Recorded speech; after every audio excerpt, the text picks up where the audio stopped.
ரூபா 3 ரூபாய்க்கு இருந்த டிக்கெட்டை 50 ரூபாய் டிக்கெட் ஆக்குறாங்க. யாராவது கேட்டீங்களா?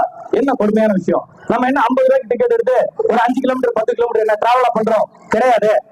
நம்ம என்ன அந்த பிளாட்ஃபார்ம்ல போய் ஒருத்தர் லக்கேஜை கொண்டு போய் கொடுத்து ஏற்றி விட்டு வர போறோம். ஆனா அது ஏன் கொடுமையா செஞ்சாங்க? ஏன் அப்படின்னா இது பொதுமக்கள்ல 85% மக்கள் யூஸ் பண்ணக்கூடிய ஒரு போக்குவரத்து ரயில்வேயும் காமன் பஸ்ஸும். இந்த மாதிரி பொதுத்துறை நிறுவனங்கள் இருக்கக்கூடியத தனியாருக்கு தாரவாத்து கொடுத்ததுக்கு அப்புறம் தான் அந்த சட்டத்துல வரிய அதிகமா பண்ணாங்க. எக்ஸ்ட்ரா செஸ் அப்படின்னு போடுவாங்க. இதெல்லாம் பொதுமக்கள் தெளிவா புரிஞ்சுக்கணும். அதுக்கப்புறம் ஒரு கொடுமையான விஷயம் செஞ்சாங்க. சீனியர் சிட்டிசன் அப்படின்னா அவங்க எல்லாம் பாத்தீங்கன்னா ஒரு 60 வயசுக்கு மேல இருக்கிறவங்க தான், அதுக்கு கீழே இருக்கிறவங்க கிடையாது. 60 வயசுக்கு மேல இருக்கிறவங்களுக்கு ஒரு சலுகை இருந்துச்சு. ஒரு 50% நீங்க வந்து டிராவல் பண்ணலாம். ஒரு 500 ரூபாய் டிக்கெட்னா 250 ரூபாய் கொடுத்து வயசானவங்க நீங்க ஒரு இடத்துல இருந்து இன்னொரு இடத்துக்கு டிராவல் பண்ணலாம் அப்படின்னு இருந்துச்சு. அதை எல்லாத்தையும் மாத்தி அமைச்சிட்டாங்க.